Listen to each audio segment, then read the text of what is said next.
If you have ever admired the mint green in Rolex Datejust and always wondered how different or similar it is to olive green, that's exactly what I personally thought previously too. While you can obviously see and envisage the difference in the shade of the green seeing just the photos on Rolex's website, you really don't quite appreciate how different they are until you put them side by side.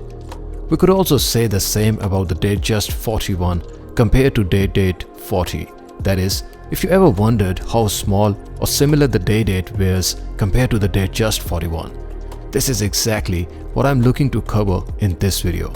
So you get to feel the best of both worlds with the dials that are evergreen. While both spectacular in their own way, when you put them both side by side, you can notice the warmness in the shade of green on the Day-Date compared to the mint green on the Datejust, which is cooler or lesser warm for lack of better word. If you didn't know already, the white gold from Rolex as shown in this video is also slightly warmer than the silvery shade of oyster steel in Rolex. So with the white gold Day-Date, while it is said to be a sleeper, that is, you have a watch which is not as yellow as Everose or yellow gold.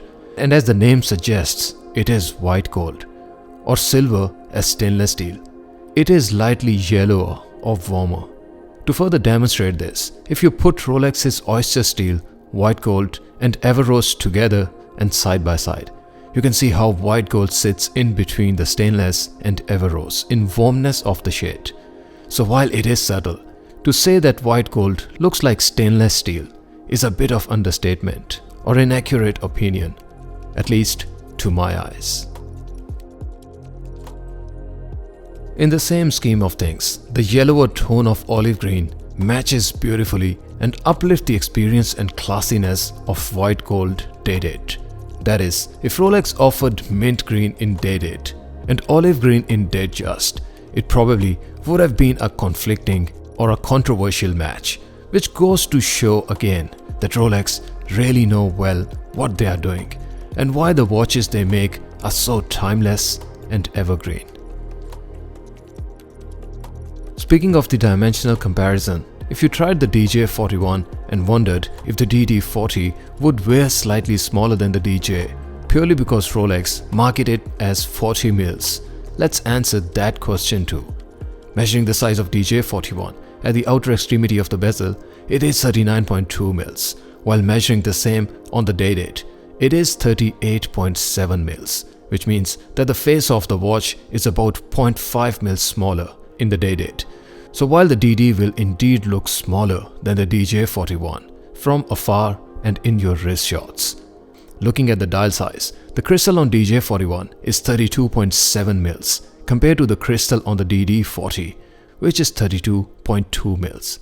So again, if you found the dial on DJ41 a touch too big for your liking, the DD40 will have you covered and will offer you the size that cannot be found in the Datejust range in any size and any materials.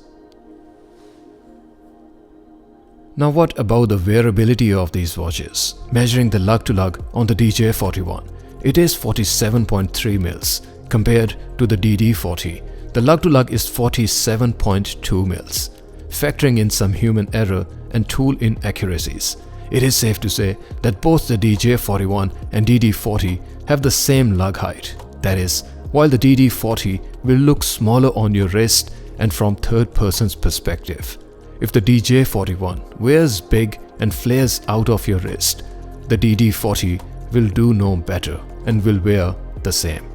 Another interesting character is that if you measure the dimensions of the case on both of these watches from 2 to 8 o'clock position, they are both true to their sizes, that is 41 mils and 40 mils. So again, while the DD40 will look and feel smaller due to smaller size and smaller face, it will wear the same due to the same lug to lug as the DJ41. Both watches come with a 21mm bracelet, although the bracelet tapers down a little more on the DJ41 compared to the Day-Date, where the bracelet remains relatively flatter and tapers down to 17 mils versus 15.4 mils on the DJ41. The Day-Date naturally comes with a hidden clasp, so the bracelet width doesn't change at the clasp. Measuring the weight of these watches with all links on, the DJ41 is 134 grams versus the Day-Date, which is 210 grams.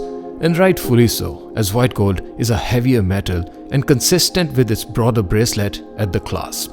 You feel a lot more heftiness and weight on the wrist with the DD on. Which one is your pick of the pair? Frankly speaking, there's no real comparison. The Day-Date is just another class apart from the Datejust and is better suited for those special events and activities to take the pleasure and pride in your wrist roll, while the Datejust is the everyday watch in stainless steel, where you can enjoy fine watchmaking and high-end horology while maintaining elegance, class, and your statement that you value and appreciate attention to detail and finer things in life.